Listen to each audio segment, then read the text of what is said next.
professor, physician, epidemiologist. I am Dr. Sri Banerjee.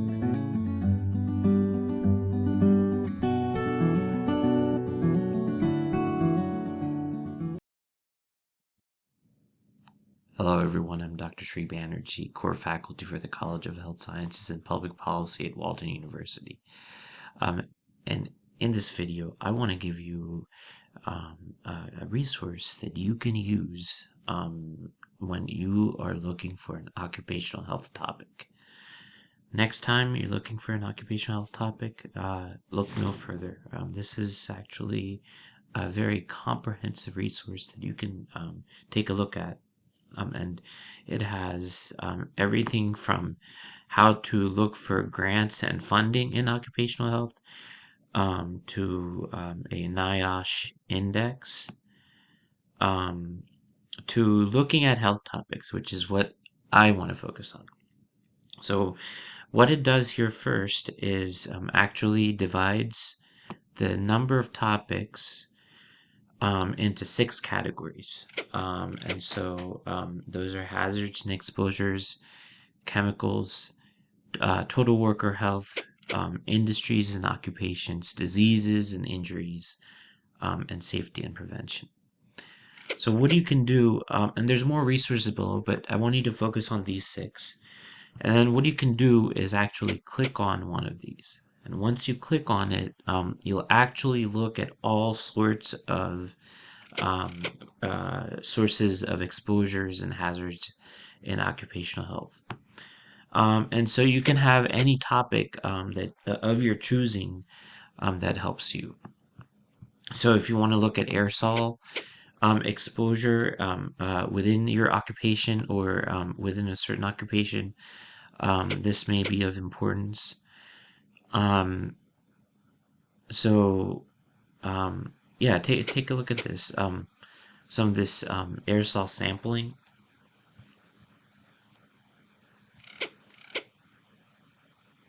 And then, of course, on the left, there's related topics, and that gets interesting too, because then you can take a topic and kind of go and create webs of information. And one that really caught my attention was pneumoconiosis. And I want to separately talk about this actually. Now let's talk about pneumoconiosis. This is a serious lung condition, which is a result of inhaling certain specific dusts, and usually this is related to occupation, especially as it pertains to asbestosis. Inhaling, for instance, in old homes and various places, asbestos, silicosis. Silicosis is another type of condition. But before we get into silicosis, asbestos is actually technically a commercial name for 6 naturally occurring fibrous materials. You can see the size of a little fiber of asbestos. But the problem with asbestos is not necessarily specifically the actual particle, but what happens is when you get occupationally exposed, some of the diseases like lung cancer, mesothelioma, these become more frequent. So it's important to be kind of understanding these in relation to each other. There's a really nice spotlight MMWR that I encourage you to go into. But then there's also a lot of different resources that have been developed over the years for asbestos resources. And then there's even a conference. There's a worker notification program. So if this is a topic of interest to you, then I encourage you to look into some of these topics. Now, talking a little bit more about pneumoconiosis, the serious lung condition, I talked to you about one etiology of pneumoconiosis, which is asbestosis. The next one is silicosis and silica dust, and I can briefly talk about this. This is something that is an occupational hazard when you're talking about in mining, construction, oil and gas extraction, stone countertop fabrication, foundries, and other manufacturing settings. This is silica dust. It's small particles. It becomes airborne, goes into your lungs, and then really causes conditions, restrictive lung conditions, and difficulties breathing. And that is, as we experienced, many of us experienced COVID, not very pleasant. And so a lot of these materials that are cutting, drilling, chipping, these can include concrete work, and I've known occupational concrete workers, sand, brick, block, stone, and mortar.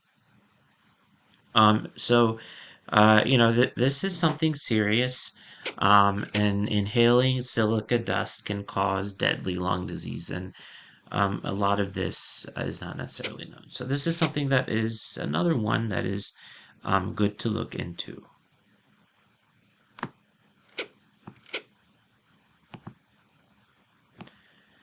So we go back to talking about pneumoconiosis and looking at the third type, or third reason. We talked about asbestosis, we talked about silicosis. The third reason is co-workers pneumoconiosis. Now, mining, coal mining, things like that are still something that is there, and so this is known as black lung, and it's caused by inhaling coal mine dust. So these three diseases, they may take years to develop. But for instance, something like silicosis, this could be something that's very rapidly progressing, and just a short period of intense exposure, that's all it takes. You can develop this. And this causes really severe lung impairment. It's a restrictive in lung disease, disability, and then premature death. So it's entirely man-made, and if we do appropriate dust control and do the occupational things that we need to do, then it can be prevented. So these are other forms, not as common, of pneumoconiosis, and here's some medical monitoring. So this is one of many topics that you could be selecting in occupational health. And so then when we look into related topics, there's other good topics you can look into. Now, there's other places that you can kind of take this search, multiple choices to do so. You can go into looking into some interesting and important areas here, looking at how asphalt, even asphalt laying, is an occupational hazard, and understanding that a lot of what they do, a lot of the fumes can cause certain types of conditions. And so you could kind of explore into this and do research. I've shown you kind of quickly how how you can kind of see the different research articles, and some important research articles pop up when you click on this. Measuring the benefits of occupational safety and health research with economic metrics. Also, assessment of polycyclic aromatic hydrocarbons in refined coal tar sealant applications.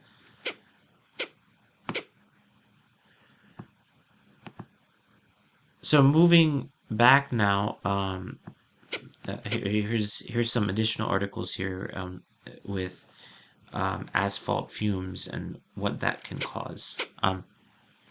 This is one. Remember that one choice we had, starting from aerosols. That's where we had started our search.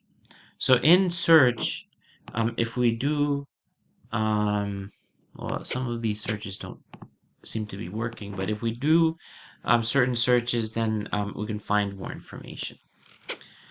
Um, so there you have it. You can kind of use this as a guide to navigate the NIOSH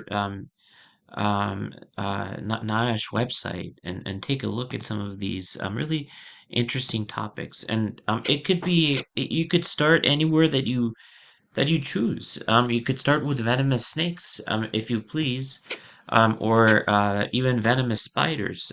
There's actually brown recluse spiders, which commonly hide out in many different places. So this is an occupational hazard in and of itself. So knowing the types of spiders, symptoms, and first aid that are important. It's important to stay calm. Notify your supervisor. Elevate the bite area if possible. Apply a cloth dampened with cold water or filled with ice to the bite area to reduce swelling. Wash it with soap and water. So no need to try to remove the venom. Just seek a professional help.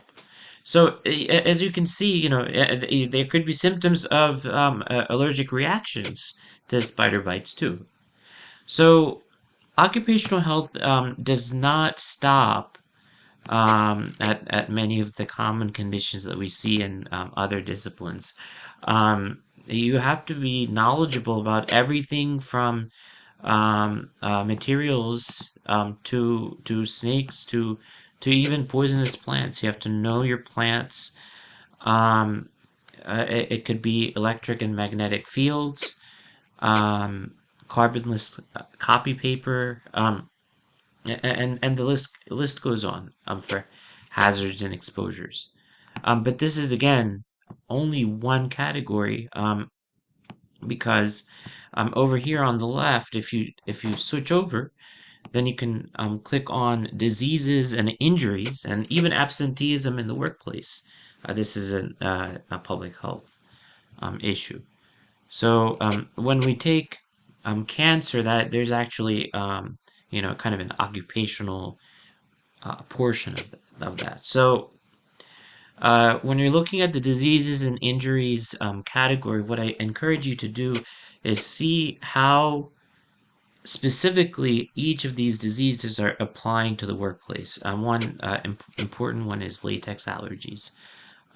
These still exist, and so that's an important one to be kind of searching.